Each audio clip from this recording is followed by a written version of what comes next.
El balón golpeó el suelo con un eco seco, y el sudor brilló en la frente de Javier mientras corría por la cancha.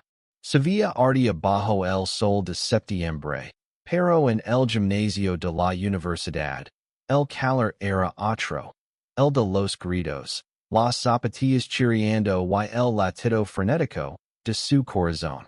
Todo cambio en un segundo, un tropiezo, un choque, y sus labios rozaron los de Diego, el capitán del equipo, en un instante que paralizó el tiempo. Javier retrocedió, con el rostro en llamas. ¿Qué demonios fue eso? Gritó Diego, sus ojos oscuros brillando con una mezcla de furia y algo más. Algo que Javier no pudo descifrar.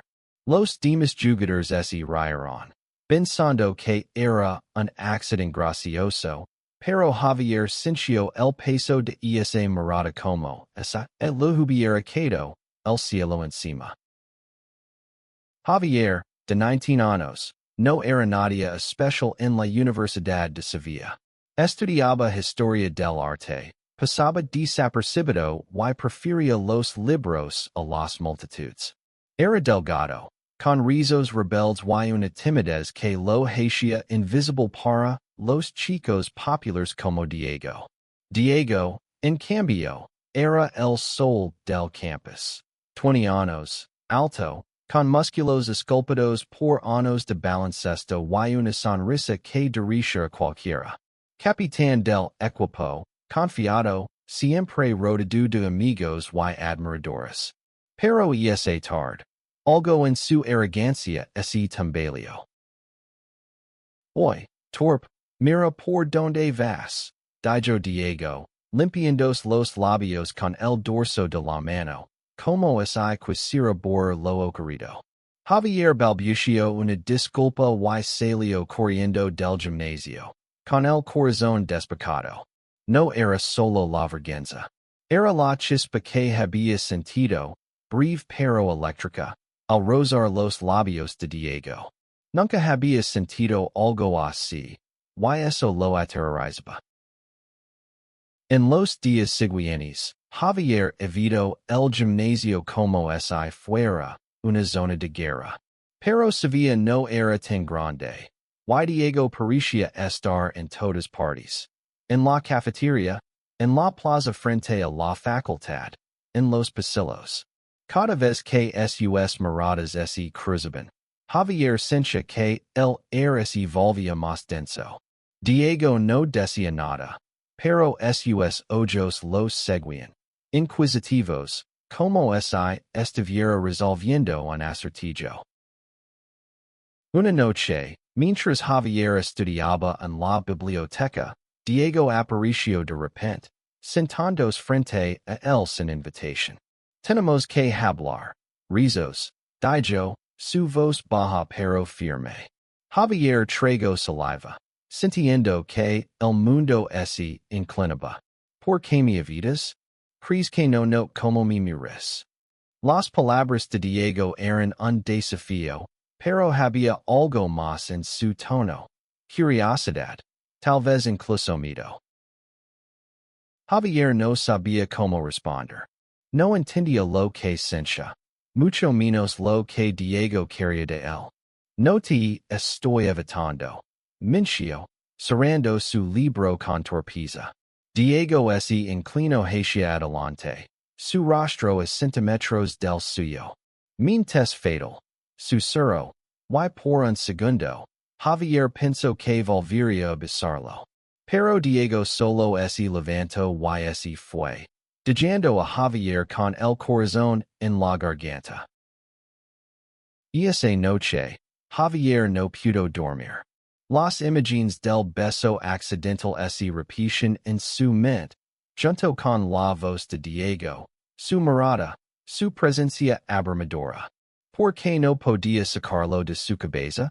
Nunca se había considerado valiente, pero algo en él quería respuestas. Quería saber si ese instante en la cancha había sido solo un accidente, o algo más. La semana siguiente, Javier decidió enfrentarse a sus miedos. Se apuntó como voluntario para ayudar con la organización del próximo partido de baloncesto, sabiendo que eso lo pondría cerca de Diego.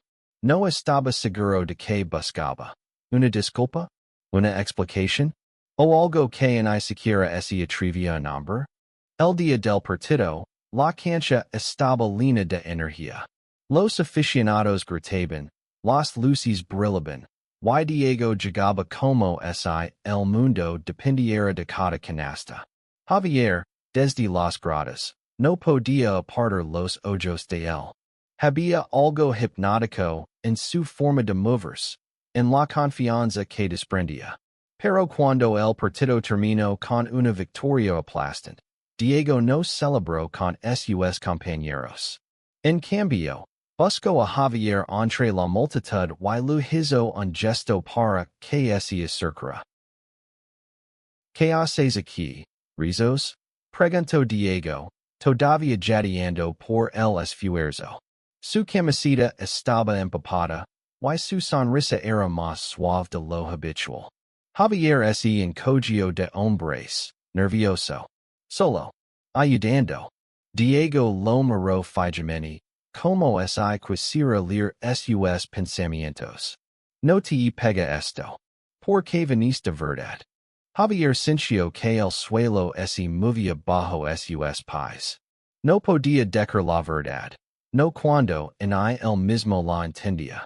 Pero antes de que pudiera responder, Diego lo tomó del brazo y lo llevó a un pasillo vacío detrás de las gradas. No me gusta que me tomen por idiota, dijo Diego, su voz tensa. Desde aquel día, no dejó de pensar en ti. Y sé que tú tampoco dejas de pensar en mí.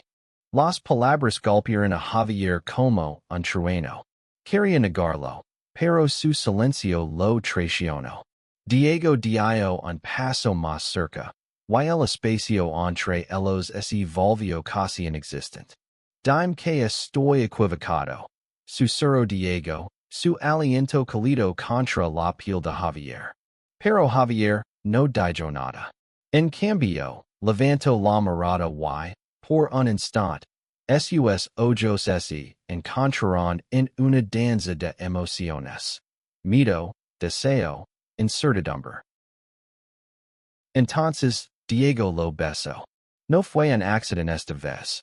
Fue deliberado, intenso, como si estuviera reclamando algo que había estado negando.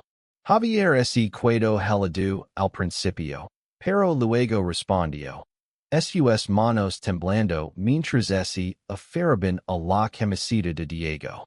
Cuando se separaron, ambos estaban sin aliento, mirándose como si acabaran de descubrir un secreto que cambiaría todo. Esto no significa nada, dijo Diego, aunque su voz temblaba.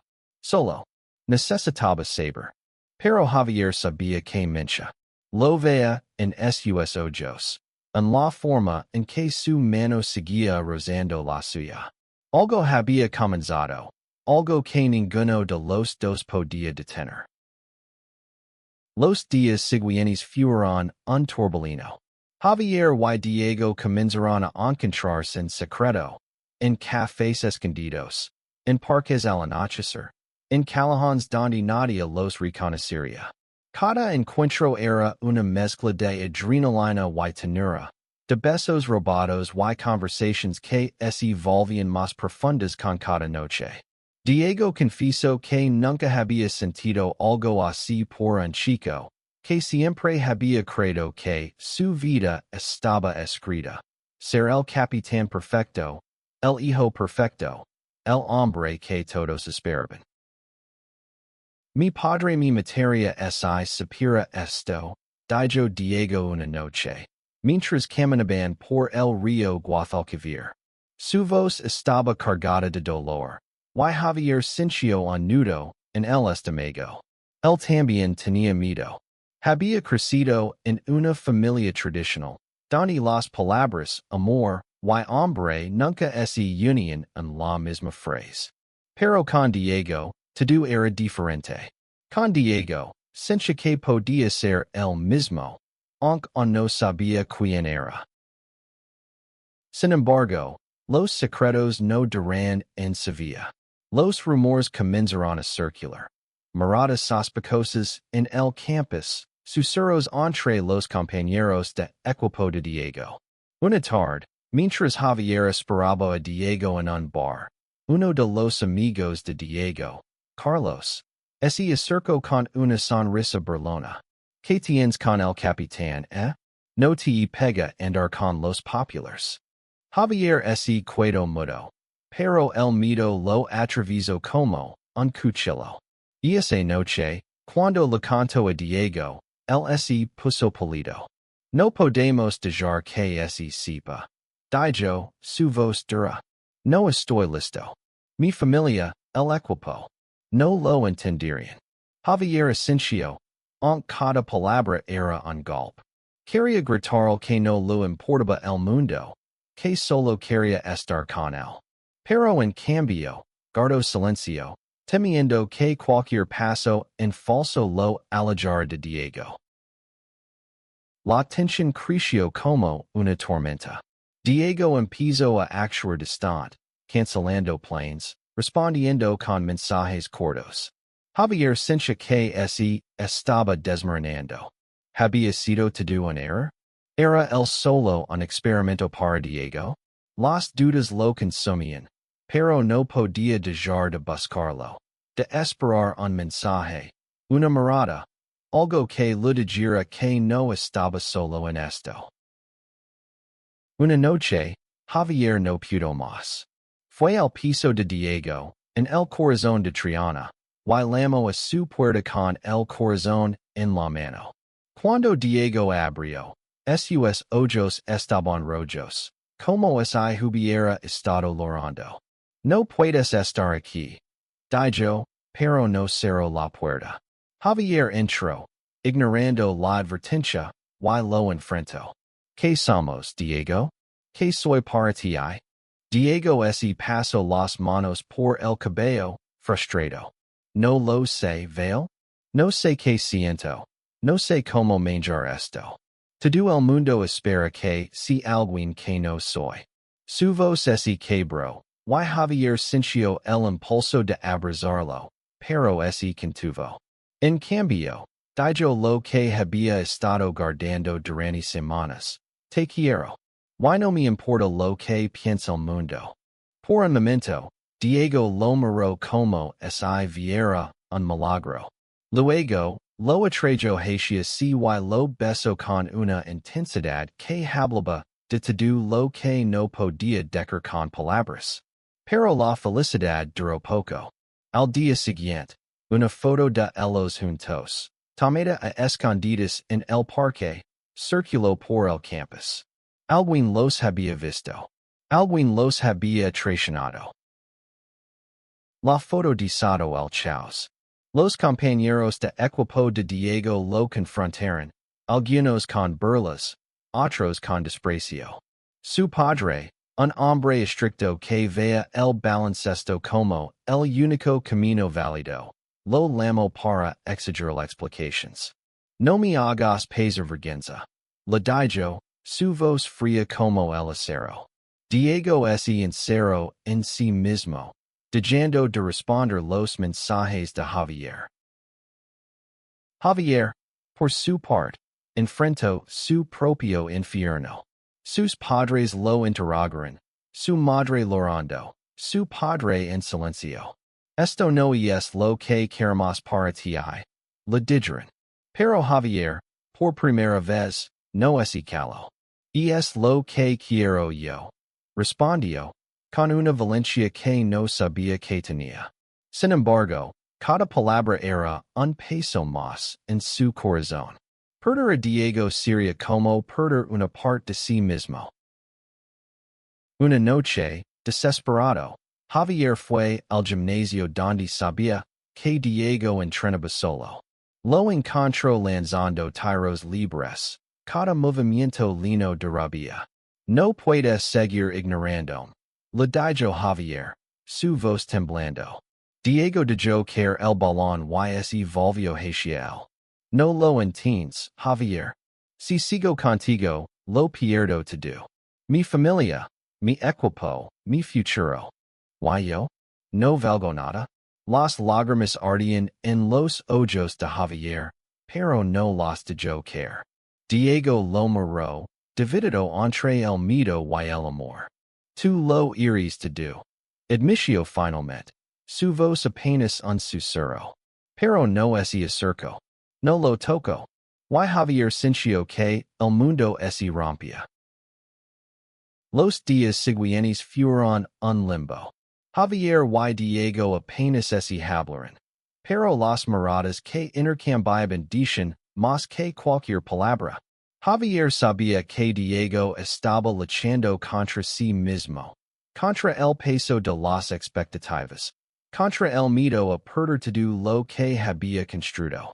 Pero también sabía que no podía obligarlo a elegir. Una tarde, durante un partido crucial, Diego jugó como si estuviera posado. Cada canasta era un grito, cada bloqueo una declaración. Javier, en las gradas, lo observaba con el corazón en un puño. Al final del partido, cuando el equipo celebraba, Diego se acercó a él, ignorando las miradas de los demás. Ven conmigo, dijo, y lo llevó al centro de la cancha, donde todos podían verlos. Estoy cansado de esconderme, dijo Diego, su voz resonando en el silencio. Tomó la mano de Javier, y el mundo pareció detenerse. Los murmullos comenzaron, pero Diego no se inmutó. Este es quien soy, dijo, mirando a la multitud, luego a Javier. Y este es el hombre que amo. Javier sintió que las lágrimas finalmente ganaban, pero eran de alivio, de felicidad, de orgullo. Diego lo había elegido. Los había elegido. El camino no fue fácil después de esa noche. Diego perdió a algunos amigos, enfrentó la desaparición de su padre, pero también encontró apoyo en lugares inesperados. Compañeros de equipo que lo respetaban, un entrenador que valoraba su honestidad. Javier, por su parte, aprendió a enfrentar el mundo con la cabeza en alto, sabiendo que su amor por Diego era más grande que cualquier prejuicio. Sevilla, con sus calles llenas de historia y vida, se convirtió en el telón de fondo de su amor. Caminaban juntos por el Alcázar, se reían en los bares de Triana, se besaban bajo los naranjos sin miedo. Cada día era una pequeña victoria, una prueba de que el amor, cuando es verdadero, puede superar cualquier tormenta. Una noche, mientras veían el atardecer desde el puente de Triana, Diego tomó la mano de Javier y sonrió. Nunca pensé que un beso accidental cambiaría mi vida, dijo. Javier se rió, apoyando la cabeza en su hombro. Yo nunca pensé que robaría el corazón del capitán de baloncesto. El río reflejaba las luces de la ciudad, y en ese momento, supieron que, sin importar lo que viniera, lo enfrentarían juntos. Porque el amor no se trata de ser perfecto, sino de ser valiente. Y ellos lo eran.